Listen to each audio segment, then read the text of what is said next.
Welcome to tonight's tale. This is our season finale of the Fairy Tale Theater podcast. I'm your host, Emily, joined by my always beautiful co host, Eric. It's me, Eric from New York.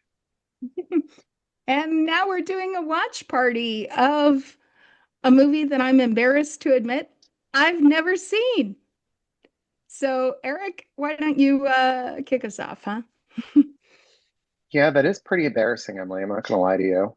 Um, this is probably one of my other childhood favorites. It was one of my favorite memories of Shelley, aside from fairy tale theater, the 1980 movie Popeye. Yay! And for those of you that don't know, Bridget Terry, who we did talk to, that's how the whole relationship between Shelley and Bridget started. And she wrote the book, the Popeye story. Oh, we can't see it. It's like, here it is, the Popeye story. I've read it. It's quite interesting. It's a very in-depth, the only in-depth book about Popeye. Um, and there's lots of interesting tidbits and things that she shared about being there because she handled all the publicity for the movie, Bridget. And that's how Shelley met her and was like, oh, I had this project that I'm talking to Robin about, and blah, blah, blah, blah, blah, and this is my idea, and I want to do fairy tales, and this is my trunk of books. And it's basically the reason why this our finale is because this is the birthplace of fairy tale theater. So lots of cool things. All right. So without further Let's go back, Eric, if you don't mind. We didn't introduce our guest hosts, so Oh, we didn't introduce them. Well, we just assume everyone knows them, but that's a compliment, guys. So joining us, we've got Derek and Julia. Derek, you first joined us on Princess Who Never Laughed. Julia, I think you first joined us on Rumpelstiltskin. So have you all seen Popeye before? I think Julia, you were telling me a little bit. Yeah, I've seen it as a child and parts of it, but not all the way through. Yeah, probably same as me. I've seen like the odd YouTube clip. Derek? Oh, I've seen this. Absolutely. I used to have the VHS tape when I was a little kid. I watched it a lot.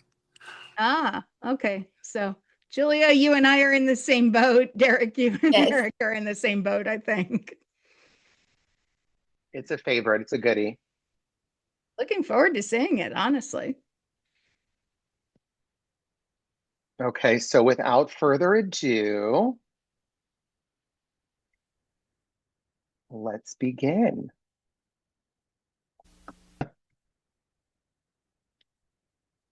Banana. It is something. Something is happening.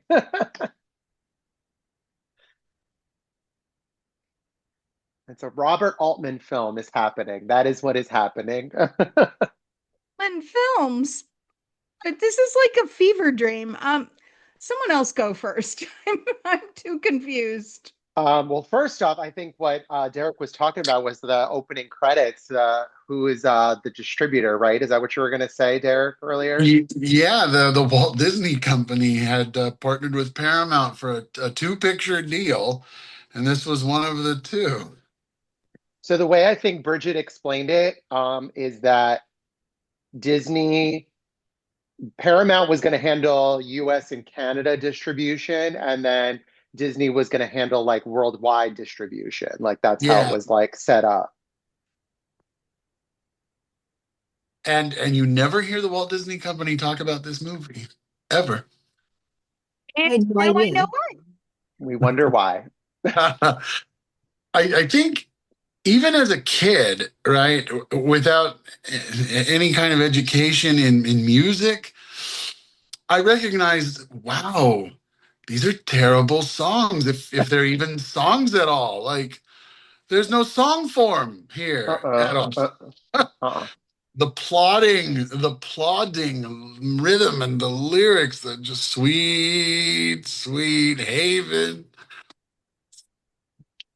Now, Sweet Haven, I believe, is still there in Malta. I feel like you could It still visit is. it. It is. Yeah, our co-host Doug was there. Julia, I want to hear your take on it because you're as familiar as I am, I think. Yeah, it's quirky. I mean, like Derek was saying, they're not super catchy songs. I understand they're trying to kind of like lay the foundation. And I'm still trying to kind of gauge like who Pluto is because that's like her fiance, but then at some point she's gonna get with Popeye. So it's a little bit ambiguous. It's a little unclear. But yeah, I mean, it's interesting. So Bluto is that guy that is on the balcony that they're making like lion sounds with. They're making like the roaring sounds. He's Okay. eating and he's got the stuff all over his face. That's Bluto. Okay. Got it.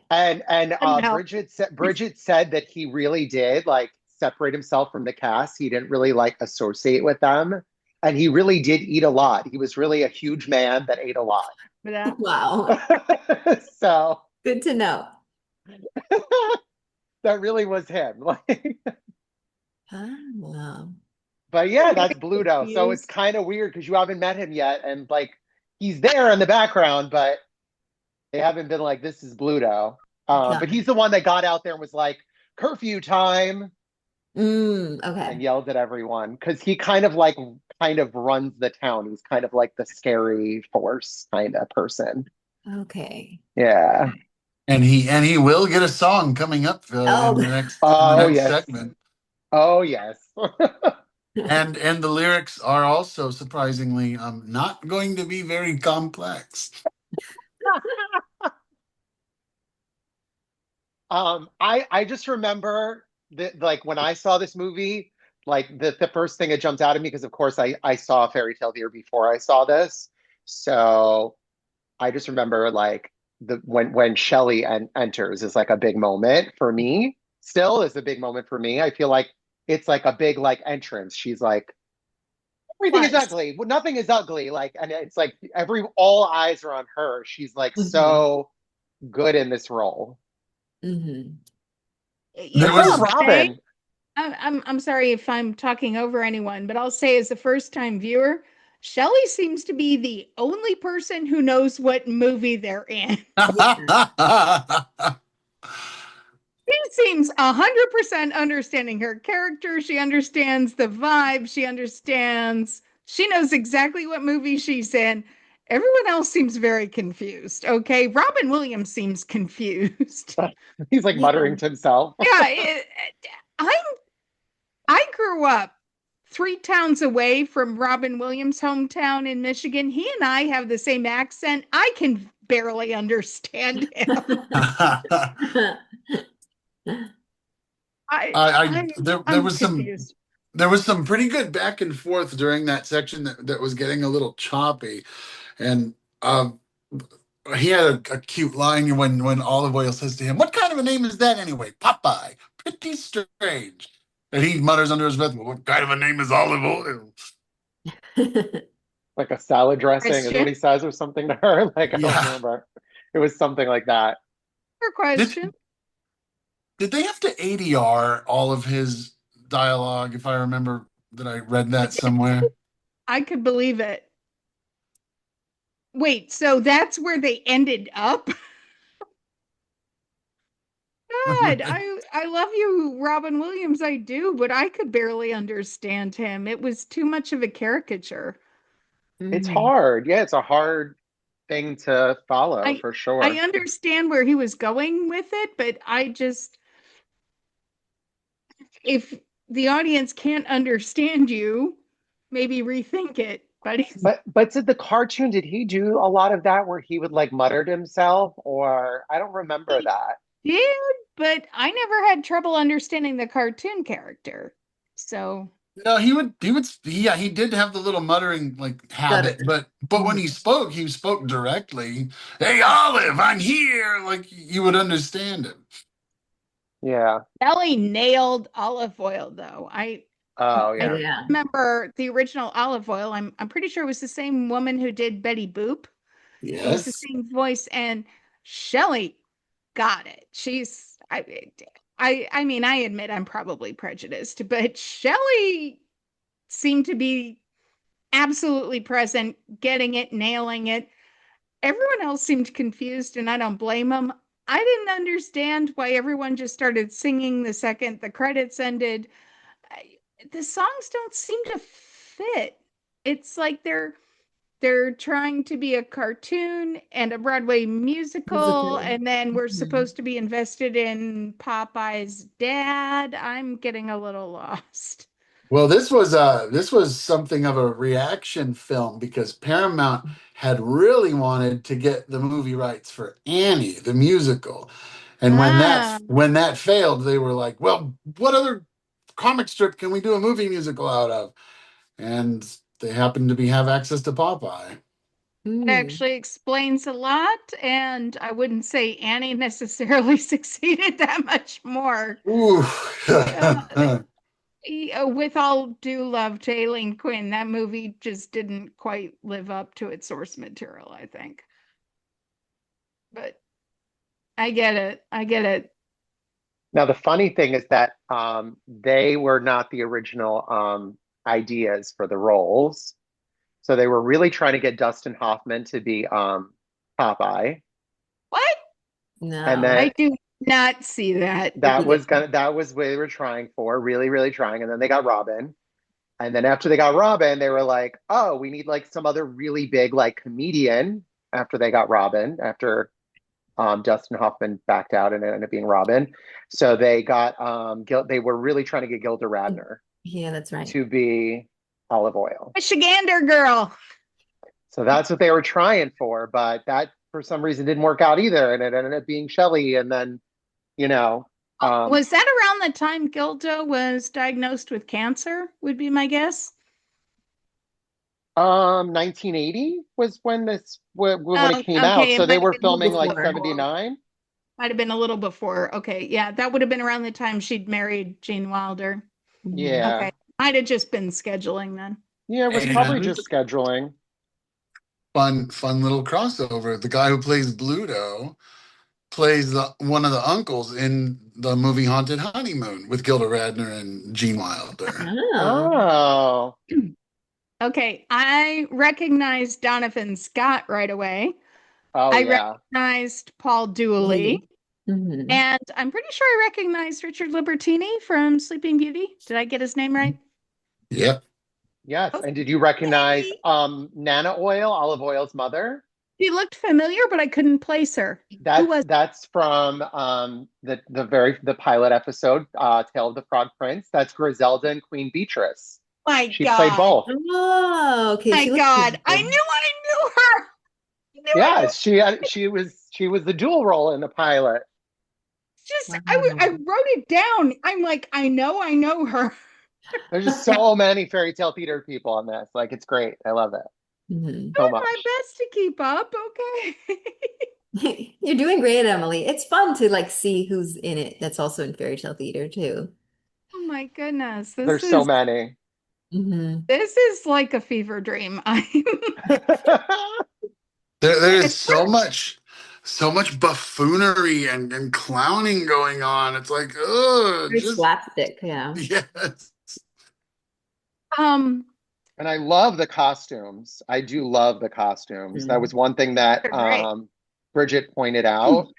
The Oh, costume designer, she was Scott roommates with the Bushnell. costume designer. That's what she told us. And Yep, the costume designer, he later worked on Three Little Pigs, which we yep. just adored those costumes. I mean, those shoes, and they're so cartoony, and then I mean, everything is just so like the vision of like actually Popeye is very brought to life in this. I feel like they did visually a really good job with like Olive Oil's costumes So, and Popeye's costumes and the yeah. set and like the town, like building that crazy cool town. Like, I feel like that worked. I just feel like it really wouldn't work, would have worked better as like not a musical. Yeah, Just it my shouldn't have been a opinion. musical. I don't love I the musical I think aspect. they tried to do too much at one Yeah, time. Like if they cut the music, that would have been a step in the right direction, but still they couldn't quite decide if they wanted to be a comedy or a drama or a comic strip or there was just too much going on. too much happening. Mhm. But I agree with you. The music and anyone listening to this, if you know me and Eric, we are nothing if not musical fans. The music numbers didn't help this. It just it just confused me more than I'm not anything. listening to the soundtrack anytime soon. Yeah. I'm sorry that I'm saying they're bad songs. I'm just going, they didn't do this movie any favor. No. the enduring classic "Everything Is Food" isn't on your playlist. No. Uh-uh. I don't need the Um, remastered version of that. I'm okay. I'll pass. But they're not even earworms where it's like you like it, but you don't like it, kind of. Like they're stuck in your head. It's not even like that. They don't stick with you. yeah, you're right, Julia. It's like it's pretty forgettable. It's not like they're bad songs. It's just as soon as they ended, I can't Forever. even remember. And the only songs that are like stand out as iconic for this are Shelley's songs. I think only because of like Oh. her performance of them, and you'll see them, they're coming up later, but they're the only ones that stand out. Like people remember them and they use them for other things, and like you'll see. I can But see it. I mean, granted, I'm biased, so feel free to correct me, but I'm going so far. The one who's glowing is Shelley. She just Mhm. seems to completely understand what movie she's in. She looks beautiful. Like the hair, the exactly. makeup, the costumes. She looks like she is 100% in her element and she's loving the hell out of her part.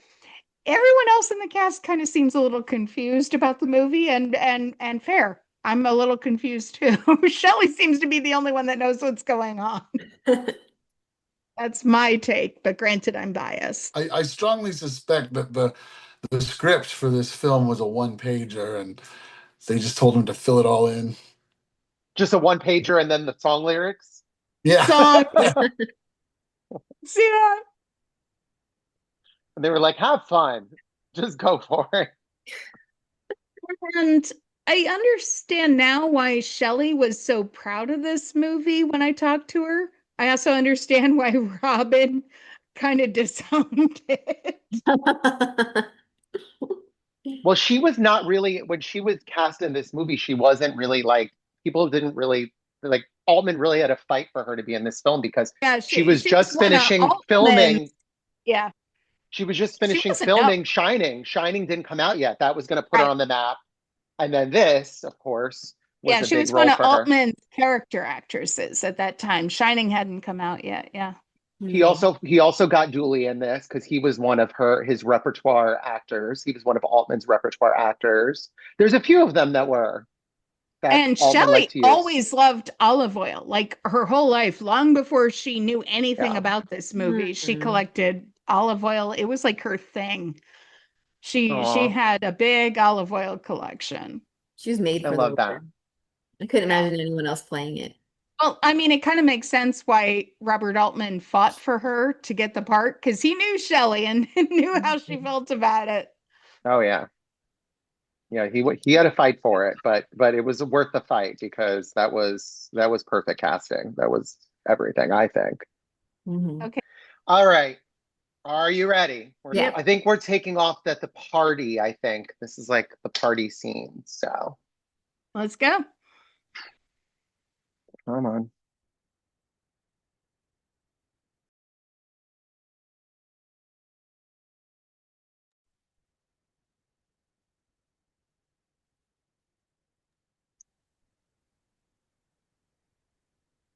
Thoughts? We got a few more numbers, musical numbers, Emily. Okay, so I have a We got a note. reprise of Sweet Haven. Julia, please go because I'm like speechless at this moment. So, I'm in the living room and my mom heard it in the other room and she's like, "What is that?" And I told her, "Oh, it's Popeye." And then she's like, "Oh, that's just horrible." And I was like, "Well, I mean," and then she's like, then she looked it up and then she sent me this, texted me this. She said, "The music in the night this is like online. The music in the 1980 live action Popeye film, composed by Harry Nilsson, is often considered terrible or bizarre because it purposefully deviates from traditional catchy musical theater conventions. Instead, the soundtrack is characterized by a creepy beauty, using dissonant tunes, minor keys, and intentionally flawed and scraggly vocal performances." So I think it's supposed So to be it's bad. intentionally bad. Yes. Someone please explain this logic to me because I don't I'm know. lost. Like it's just supposed to be kind of different, and yeah. Oh, it's different. I'll give you that. My notes for the last, I won't skip ahead too much, but my notes for the very last song we just listened to, I just wrote out of tune and why. So that's a newbie's take. Eric, Derek, you guys want to defend this, please? Because I'm at a loss here. Well, I can't defend the music. I definitely can't. I cannot. Oh my God. Ditto. He's large. Oh, now I did write down there was one song. He's large. Um He's large is cute. I like he's it, large. that can be applied to many scenarios. It was Bluto's song. I thought actually fit. It was the one that I thought actually fit the movie. But oh, I mean, that's what it was called. I'm like, that's the only one that seems to belong in this movie. It was cartoonish, it was loud. I'm like, that one seems to belong in this movie. Everything else, I'm just confused. Yeah, it's not the best music. We didn't say it was the best music. No one said that. Ah. Well, fun And some of fact my about Sweet Pea, that's Robert Altman's grandson, so that's cute. Oh, he's so cute. adorable Yeah, that's a Oh, cute moment. baby. I'm like, that is one cute baby. best line in the movie. Well, what would you name him? Baby oil?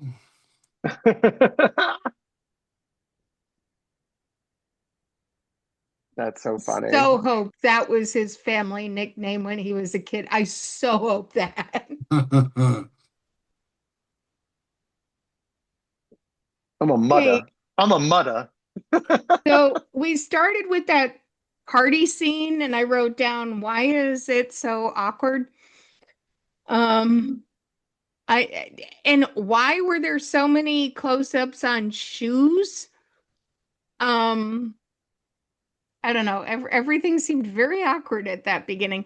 Now, I do know the costume designer was the same one who worked on Three Little Pigs. She was he was famous for shoes.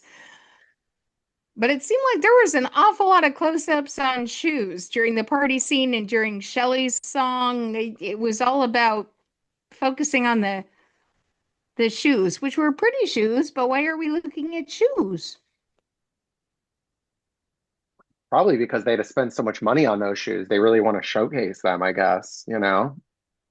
Those were big old cartoony shoes. Didn't get that many shots of shoes during Dancing Princesses or Cinderella. Why are we just looking at shoes in the middle of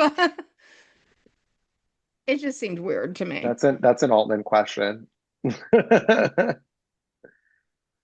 Very quirky. It's a little strange, but at least we know it's supposed to be. So it's not like Yeah. I feel like the whole like movement into Olive Oil and Popeye becoming a couple is like so fast. Yeah, I'll Like agree with that. it's just like I'm running away to because I don't want to be with yeah. Bluto.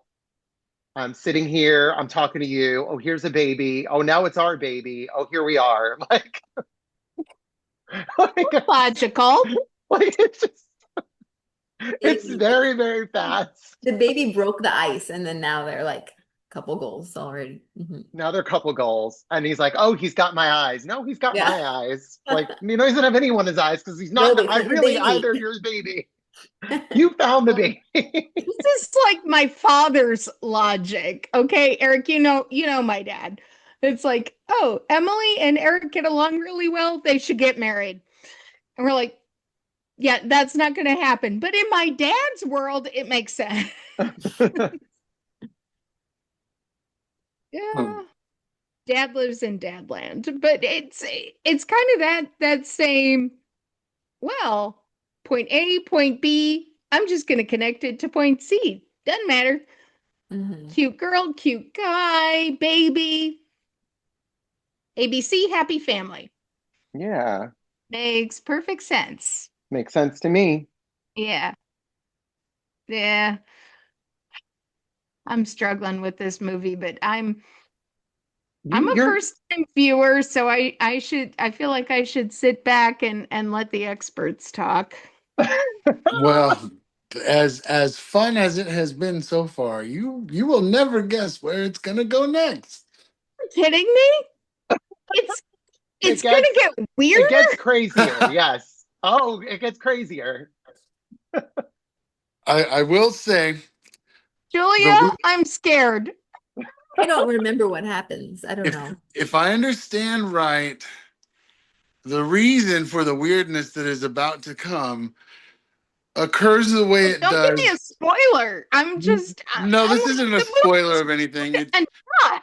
The weirdness occurs the way it does because they could not add the fantasy character from the cartoon, the magic Jeep or whatever he was called.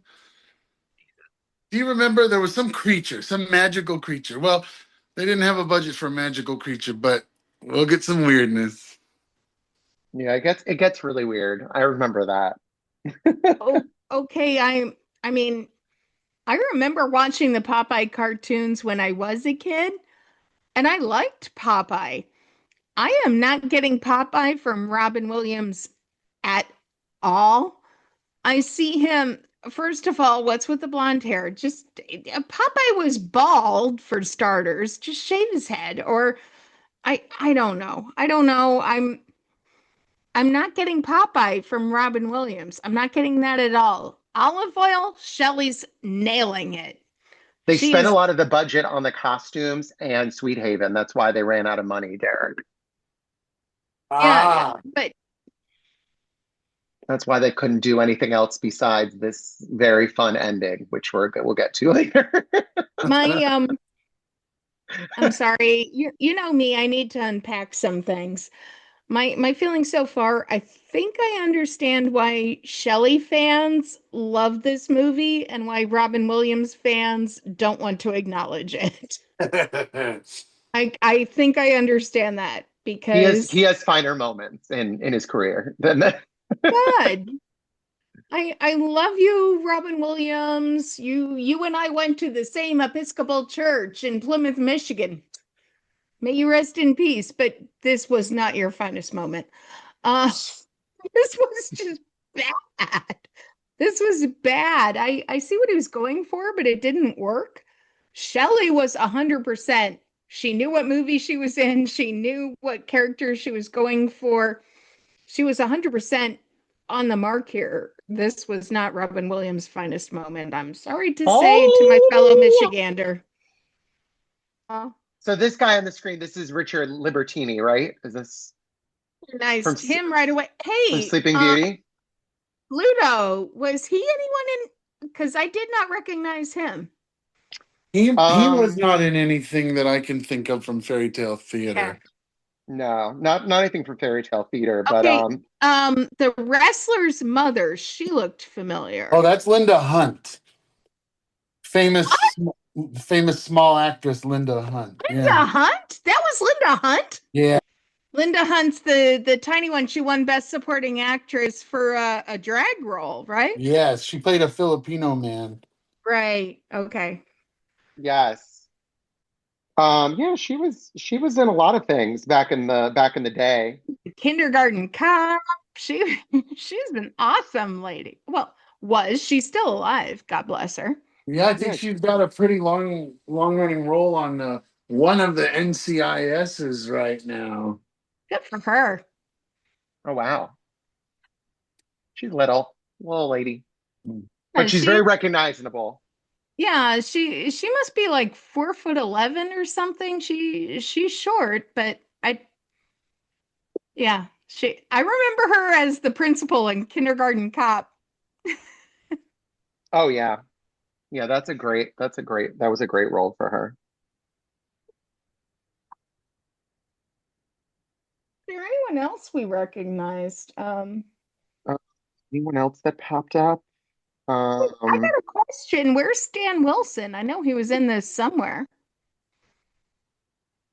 He is in this somewhere, right? I know he was in it. I know that's how he met Shelley, but I don't know who he played, and I haven't recognized him yet. And they were Well, together for a long time. well, Van Dyke Parks is in this. He plays the piano guy. He's the guy playing the piano.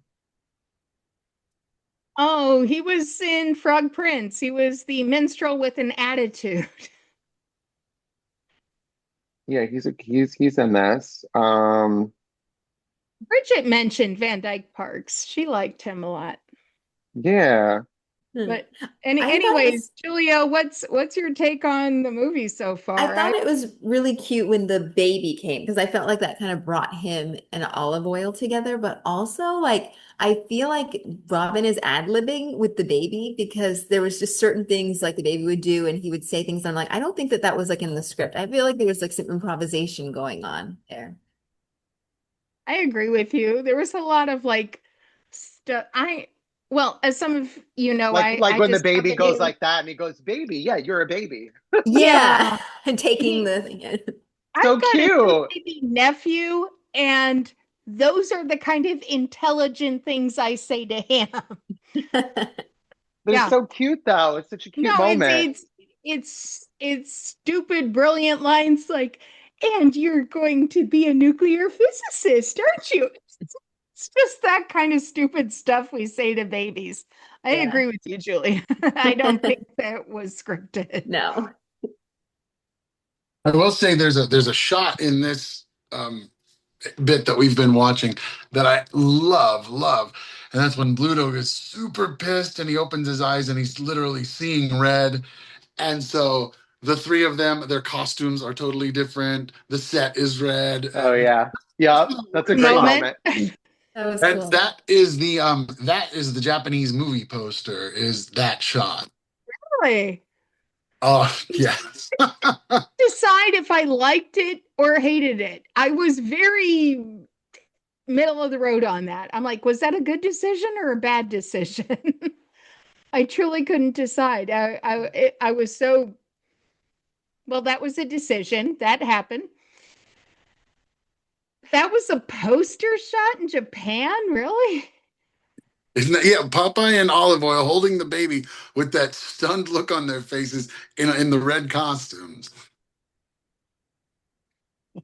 Quite sure how I feel about that, but okay.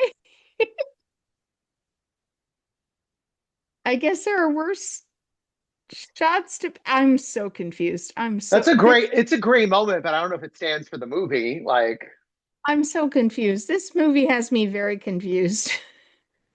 if you're confused It's now, gonna get just get more. ready. Oh boy. Oh boy. All right, let's get going. I'm so scared. Let's Okay. let's continue. There's a moment. Here we are, Richard Libertini.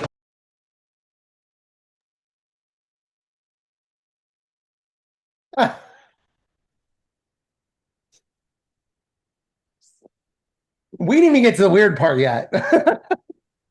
So Lola is here. She has thoughts. Lola, what are your thoughts? So Lola was named after the heroine in the great musical Damn Yankees. And yes, we recognize that the great Ray Walston from Damn Yankees was in this, playing Popeye's father. And Poop what the Deck fuck is Pappy. going on? Poop Deck Pappy. That's his name. Lola came and went, can you hug me, Mom? Because I don't understand. We don't either, Lola. We're We don't know very what's happening either. confused. Over here in Atlanta, we girls are just confused and hugging each other. This was, Did we lose Julia? you probably fainted. I don't blame her for running away. Lola This is came and gave me a hug. this was Oh. definitely a movie that was part of my, children's VHS library at home that included a brothel and I obvious have prostitutes. questions. And I'm like, are we at a horse race or a brothel or a fake horse race at a brothel where you bring babies? Did Babies I to the follow brothel. all of that? I like that line that Popeye has, don't touch anything, you might get a venerable disease. It's like a fake horse race. It's like Yay, those I like metal needed, horses. please appreciate I needed to cuddle my cat after that, okay? I don't. All right, Lola, go down, go down, go down. He Needs Me. That's like the most popular song from the movie. That's the iconic song. Out of So tune. She sounded so flattened. I mean, we all know Shelley can sing. Shelley can sing very well, but maybe they fed it to her wrong in the ear, or they tuned it wrong after. But she sounded completely flat in that.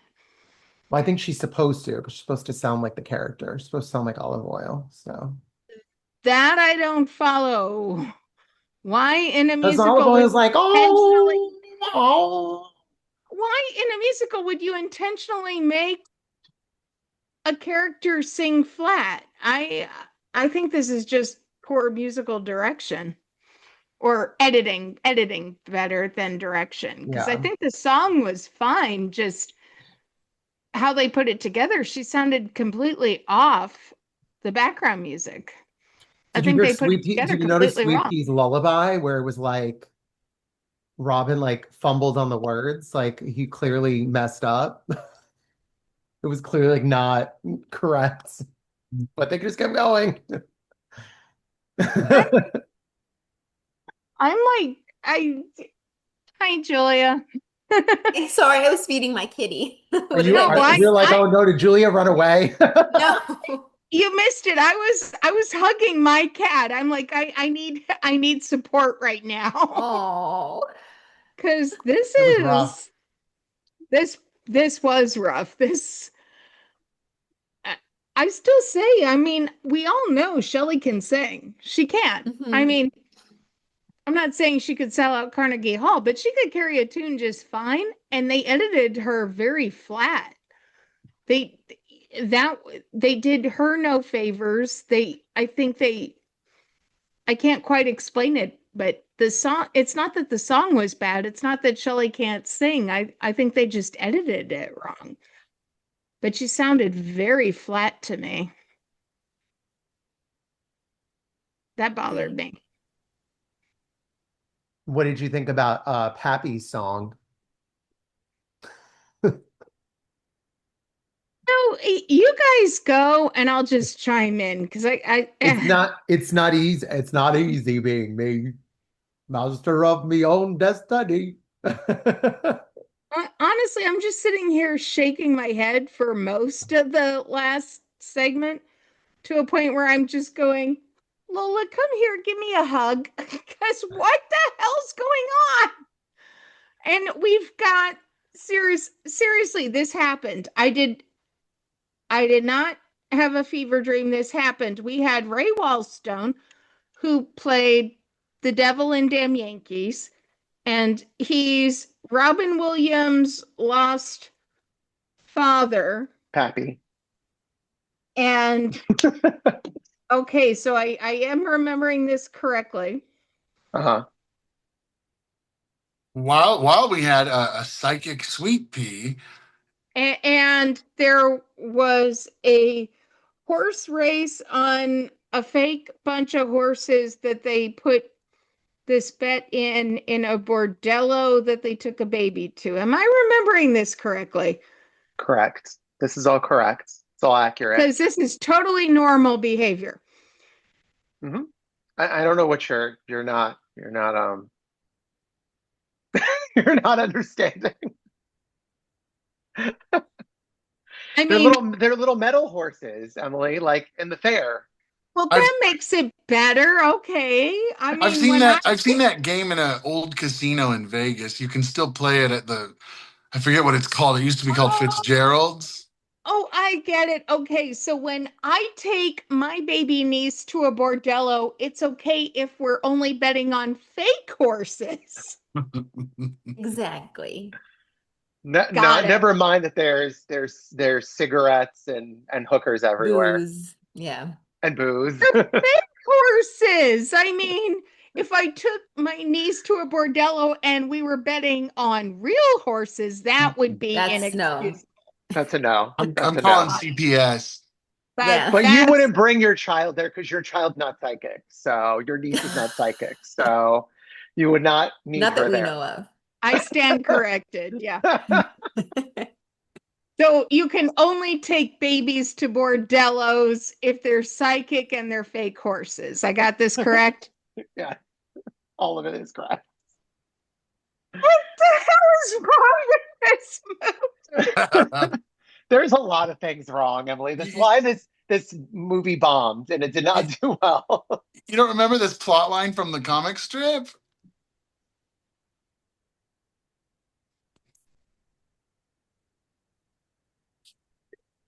I can't hear you, Em. Cartoon. Oh, we didn't hear all that. I didn't hear any of that. Cartoon. Yeah. The Can you black repeat? and white. What did you say? What did you say before that? We didn't hear you.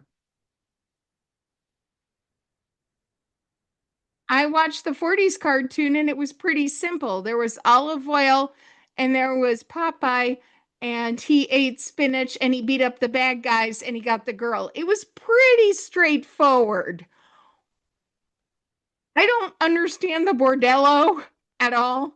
I don't understand the bad songs. I'm so confused. I'm so confused. That's me. It looks like a great time.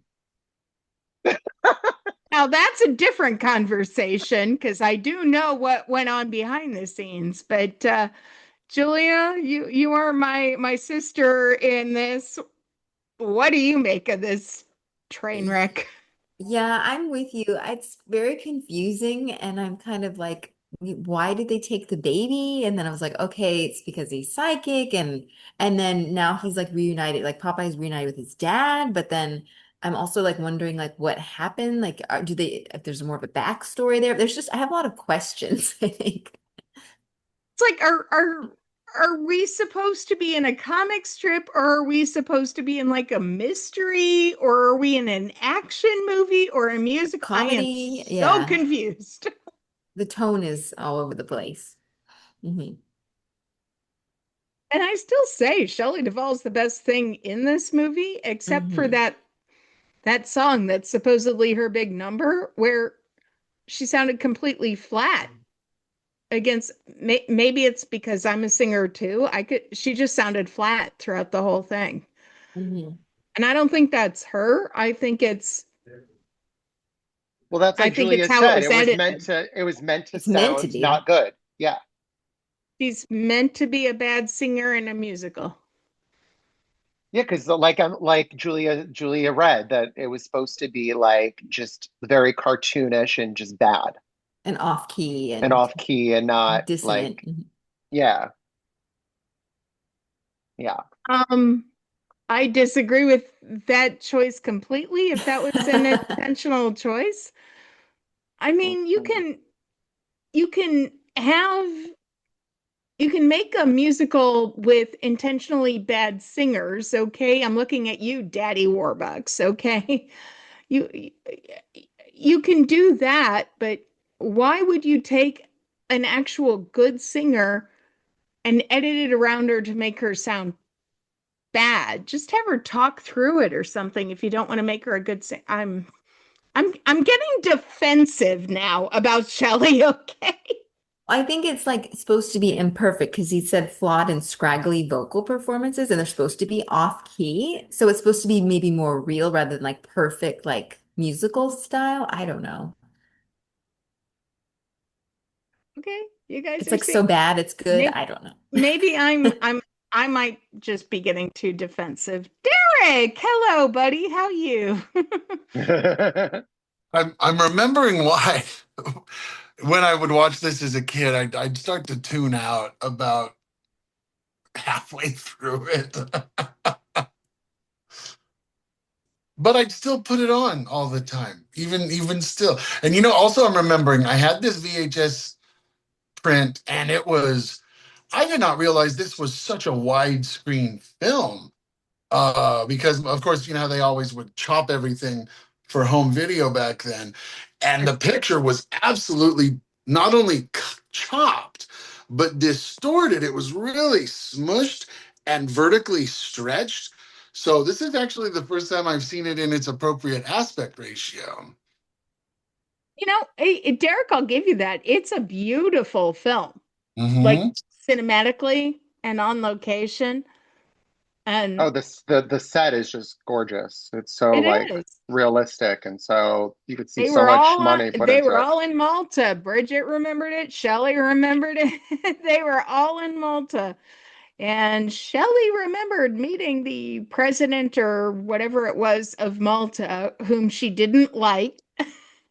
And she was still pissed off about it 40 years later when I talked to her. Why though? Oh, apparently he got a little handsy. Oh, But yeah, oh, Shelley Shelley remembered everything. If you ever pissed her off, she remembered it like it was yesterday. But if you ever were nice to her, she remembered it forever. That's why everyone and their mother knew Shelley. That's why she knew Mick Jagger. So I'm yeah. like, if someone really ticked her off, they They were really pretty bad. So I'm not going to speculate, but I do remember the president or head honcho, whatever it was of Malta, really ticked her off because she was still pissed off about it. I met her 5 years ago, and Popeye was 1980. So we're looking at like 40 years, and she was still pissed off about it. It's our Shelley. She could be a little excitable, but what the hell is with this movie? This is one screwed up movie. Yeah, Okay, it's not a normal movie at all. I also wrote down it's not even just how they edited Shelley. Robin.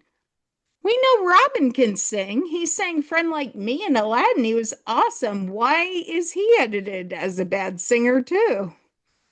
Because that's the point. It's supposed to not be good. It's supposed to be like off. It's supposed to be like tunish.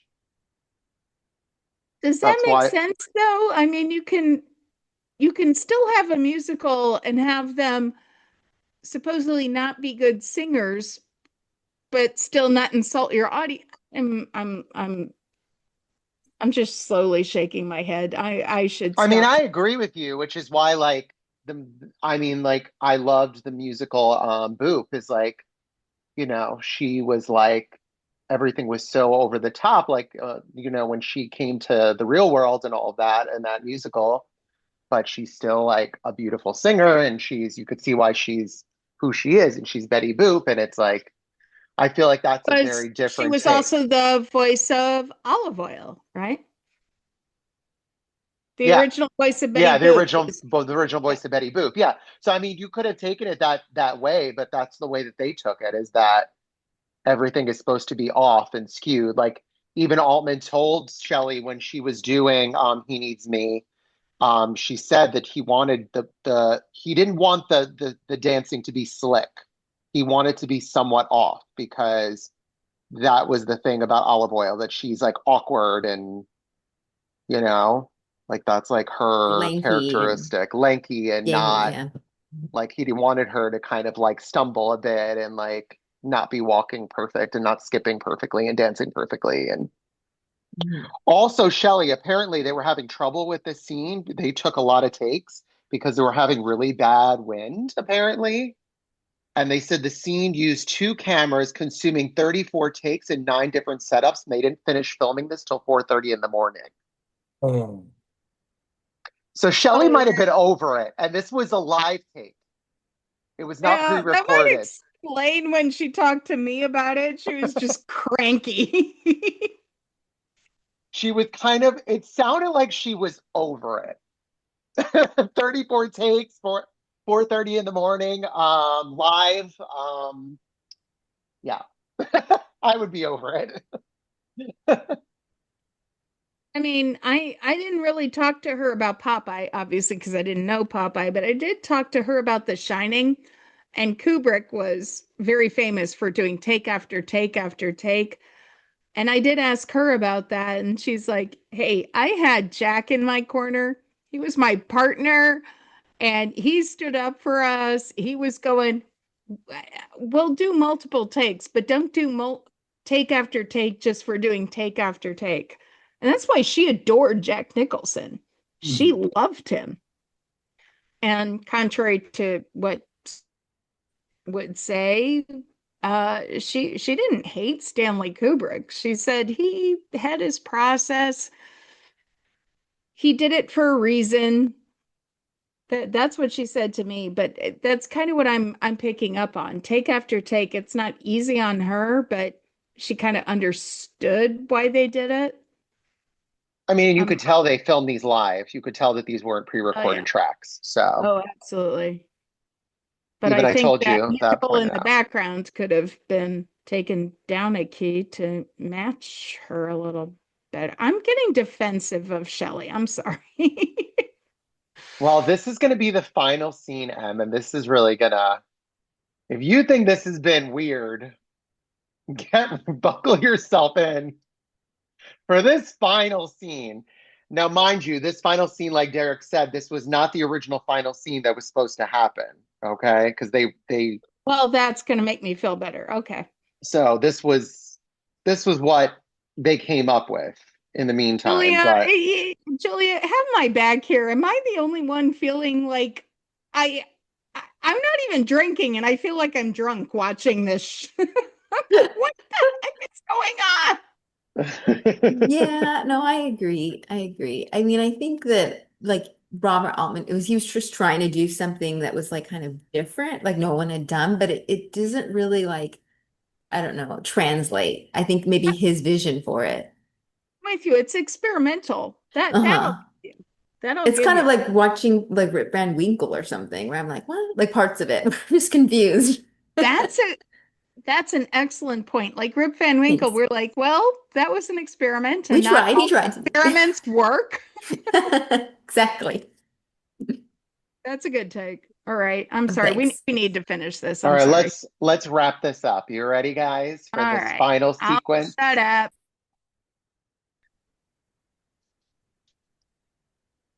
Speechless. I got thoughts, Stop. but I won't go first. I'm going to be kind to our guests. So, I Derek. I feel so bad for Shelley having to Ed Wood that entire octopus scene. Oh, and you know what? She was in it 100%. And Is. With as those rubber as ridiculous. tentacles. Yeah. With those rubber tentacles. Oh, yeah. I don't think there was one bit of animation on that thing. It was all her thrashing around. A lot of rubber there. And poor Robin having to punch the rubber, boop, boop, boop, boop, boop, the rubber octopus. I like Poop That Pappy yelling, haul ass the entire Whole time. ass.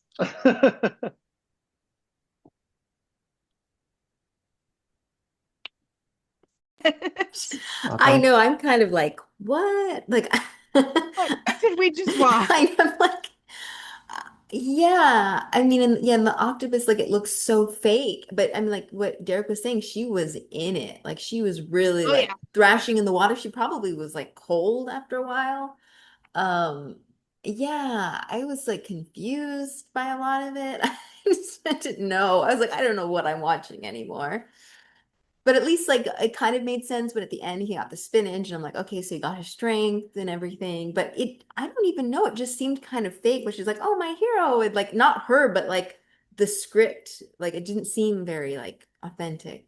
I don't know. They were trying to make it like a cartoon. I have a feeling I've got a very different take from everybody here.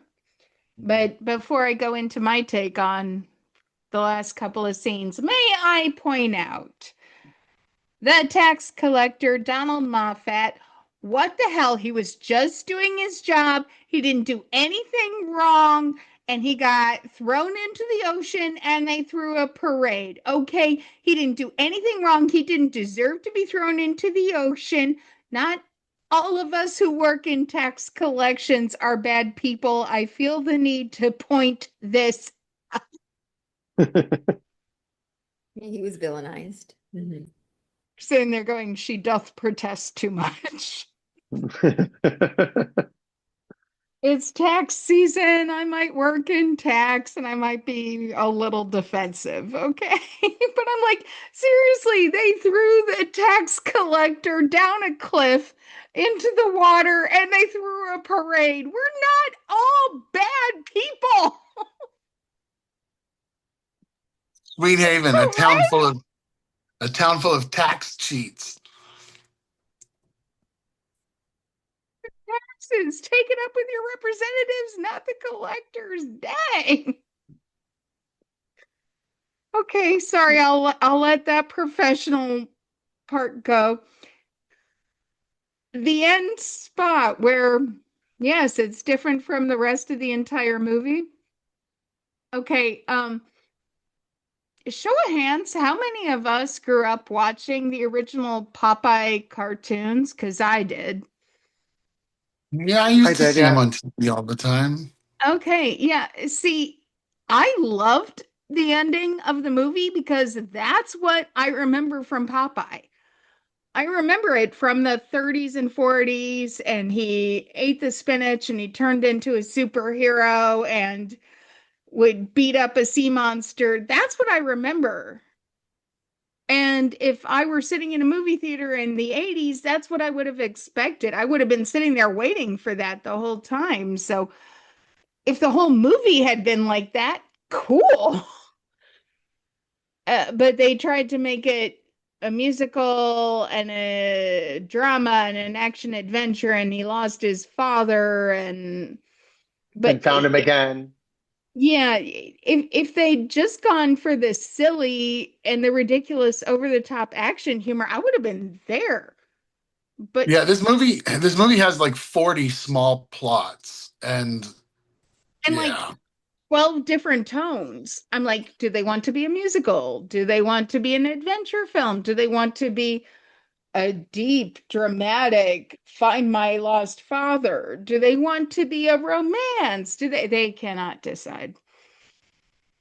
But if the whole movie had gone with the tone that they went with at the end, I would have been, I mean, maybe it wouldn't have been perfect, but it would have at least been consistent and I would have been more game for it. But they tried to be like 10 different movies. Yeah. That's but I actually I'll say like the last 5 minutes of the movie, my personal favorite. I'm like, that's where I think they did the original cartoon justice. But why did I have to wait, like 85 minutes to get that? That's my take. That was only 85 minutes. No, it's I almost don't two know. hours. The movie is almost two It was I was hours. 2 gonna say hours? It's just under 2 hours, It's an hour yeah. and 53 or something. Okay, Yeah. so it, an hour and 55 minutes to get to that. and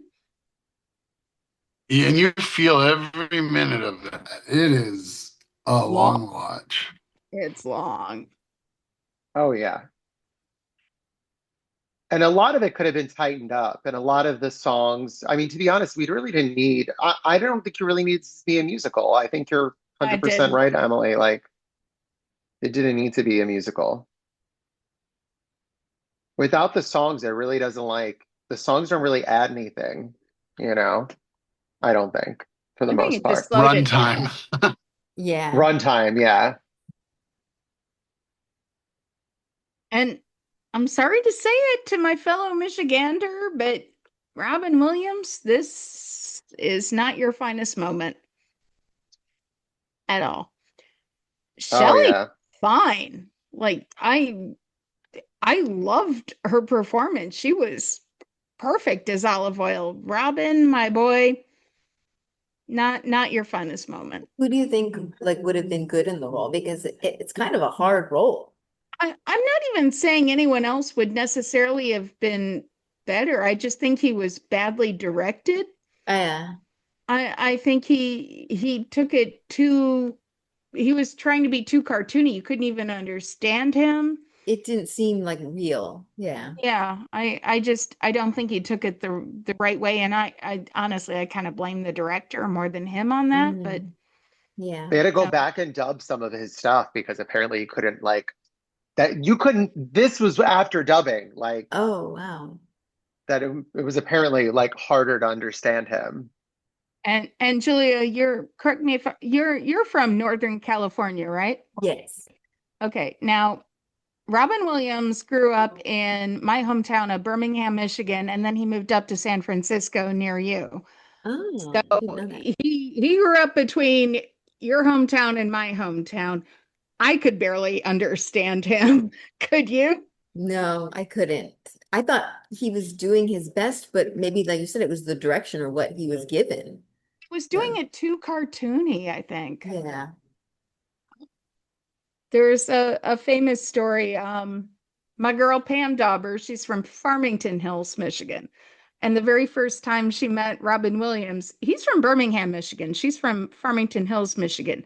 These are 20 minutes apart. She met him in LA on the set of Mork and Mindy, and he goes, "He's nice to meet you." And she went, "Is he from Russia?" "No, he's from 20 minutes down the road from you." And famously, the assistant director went, "He's not from Russia. He's nuts." He Oh always does my those God. accents. It's like, no, he's got the exact same accent as you, Pam. He's just nuts. Oh God, we love you, Robin. We miss you. But this, I think he just, I think he, I think he was over directed. I think he over exaggerated the cartoon aspect, and it kind of reminds me of when Rosie O'Donnell played Betty Rubble. Just overdid it. Tried to be too much cartoony. It's kind of like a caricature of Yeah. them. Yeah. To a point where they were doing too much of an impression and they weren't even being a character. That's how I take it. I agree. Except Shelley is olive oil. I love her as olive Shelley was oil. wonderful. She I I love. she It's like the best. I think it's like one of her best. I agree with Bridget that Bridget Terry said this that it's one of Shelley's best roles, and I think so. I think completely so too. agree. It's a terrible movie, but she's wonderful in it. All of her moments are the best moments. I love when like the octopus. I even laugh to this day when the octopus is like coming up from behind her and like touching her and groping her. She's like, "Oh, don't be fresh." So I funny. still say I think Shelley's the only one who knew what movie she was in. Um, Another movie I was just I didn't watch it, but I watched a little bit of it on YouTube earlier today, and this kind of reminds me of it. And don't take this the wrong way. That terrible, terrible Marilyn Monroe movie. Anna de Armas. Oh, You're talking Anna, about you're right. You're right. I Anna de got the wrong name. Armas. Yeah, Anna.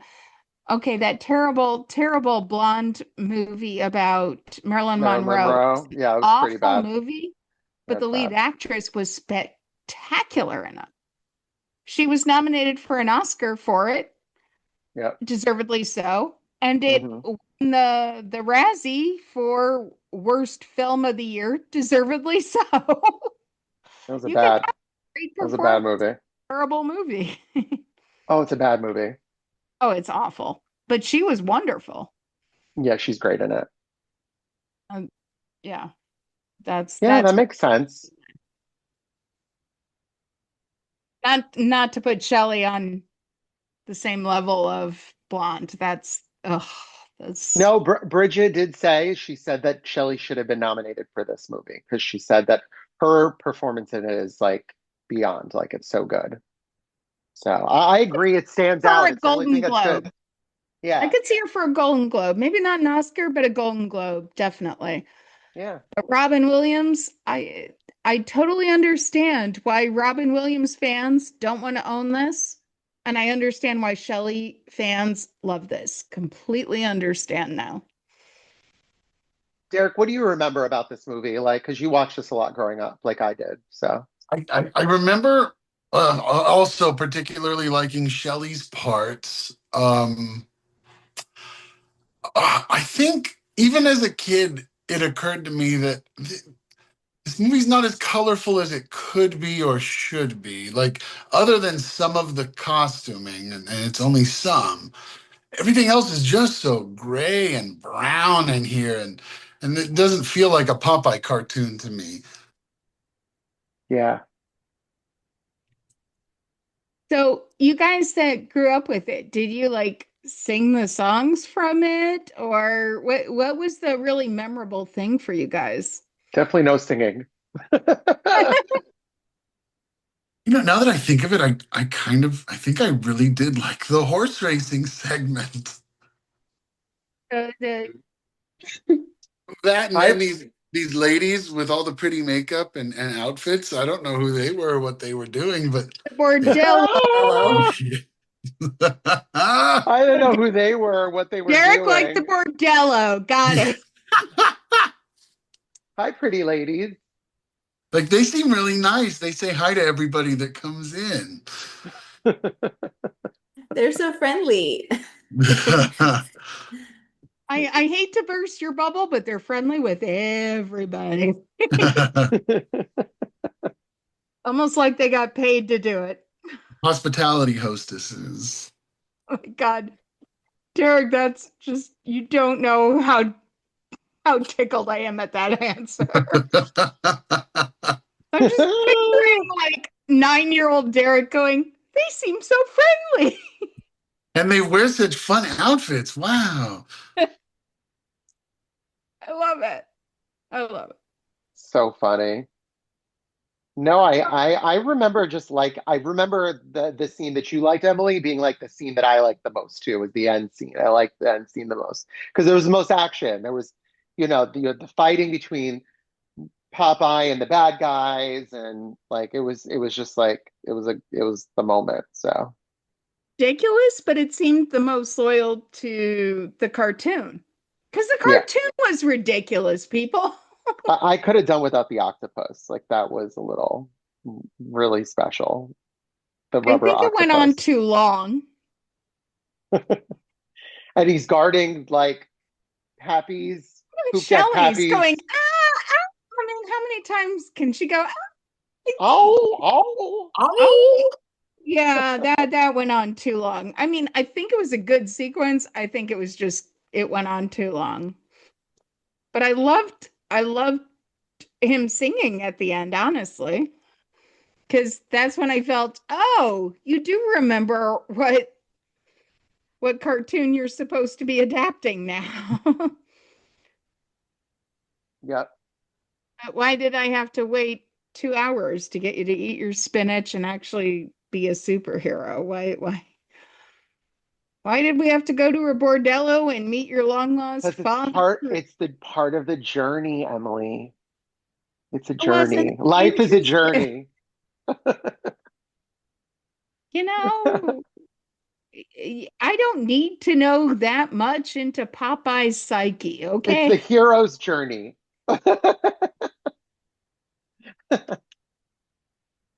But I'm glad you finally got to see it, Finally. Yay. It's It's filled definitely in a lot of blanks. I'll give you that. it's definitely a treasure for fans of fairy tale theater to see all of these cast members and to go, oh, all right. So this is how she made friends with these people and got this thing started. Uh, eh, there were a lot of shots of shoes. Okay, and I would have been very confused had we not talked to Bridget before. And Bridget was roommates with the costume designer, and his specialty was shoes. All of a sudden, it all makes sense.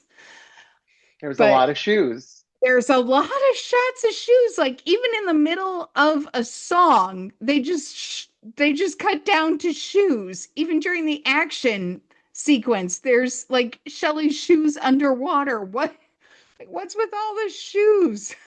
Well, they got to show the shoes, you know, they got to showcase. They got to showcase the things. That's why they showed so many shots of, you know, Sweet Haven, because like they spent so much money on that too. So, Sweet Haven, I'm with you, but shoes in the middle of a musical? Look, Cinderella didn't get that many shots of shoes. even in He Needs Me, even towards the end of He Needs Yeah. Me. Like, why are they stopping looking at Shelley to just look at her shoes? Those- They were spectacular shoes. Those were very I am not poo-pooing the shoes. I just said we're getting a lot of close-ups of shoes. Well, I think Shelley looks beautiful in this. It's like my favorite of Shelley. So, love Shelley it. looked glorious. She sang beautifully. This is up there in one of my favorite Shelley performances. I completely agree with Bridget on that. That said, I don't think this is a good movie. She's the best part Yeah, of it because she's so she's the best part. genuine and authentic. Yeah. Well, this has been real, guys. It's been fun. Yeah. We're so happy we got to do this finally. This is the birth of fairy tale theater, even though it's, you know, there's something amazing came out of this. So Oh, that is seriously, guys. Thank you especially. You guys have been there. You've supported us. How long have we been working on this, Eric? 4 years? yeah, we've been working on the podcast for like a good 4 years. We started like During COVID, I yeah, think. we started when it was in like the height of COVID. Yeah, so Yeah, let's say it because was we worked on it five for like years. We started like 2021. We started like yeah. conceptualizing and putting it together and all that. Yeah, now we're in But 2026. This is nuts. this is crazy. But yeah, get ready for Canon Movie Tales, guys. That's going to be coming Oh, I'm soon. excited. Love I the have a Canon Movie question. Tales. Is it going to be in alphabetical order like Fairy Tale Theater? That's a good question, Julia. The answer is no. Oh, We okay. have not completely picked the order, but Rumpelstiltskin's gonna go first. Derek. The only one of those films to ever see a movie screen. I mean, no matter what, Rumpelstiltskin has to go first. But The reason why we did Fairy Tale Theater in alphabetical order was because that's how it was in our VHS like tape Yeah. set, and and that's my old how it was on her website. website. Yeah. So, but with Canon Movie Tales, it's weird because, like Several some of people, them came out the same year yeah, and yeah. they So were it's filmed at weird, the same time. So and we there's also only 9 of them, but some people say there's 10. So. Cinderella. bravo, Julia. Bravo. All right, guys. Well, this has been fun. All right. All right, to the end Interesting. of Fairy Tale Theater, you know? Congratulations. Yay. Cheers to a wonderful Cheers. ride. Hey, thank you. Thank you all for joining us. This has been one heck of a long journey, and Eric and I, we we worked through this for many, many, many years, and we appreciate your support. So it's to wrap up Fairy Tale Theater, and we look forward to joining you again in season 2. Thank you. Yay. Thank you, guys. Night. We'll talk to you soon. Night. Bye. Night. Bye. Bye.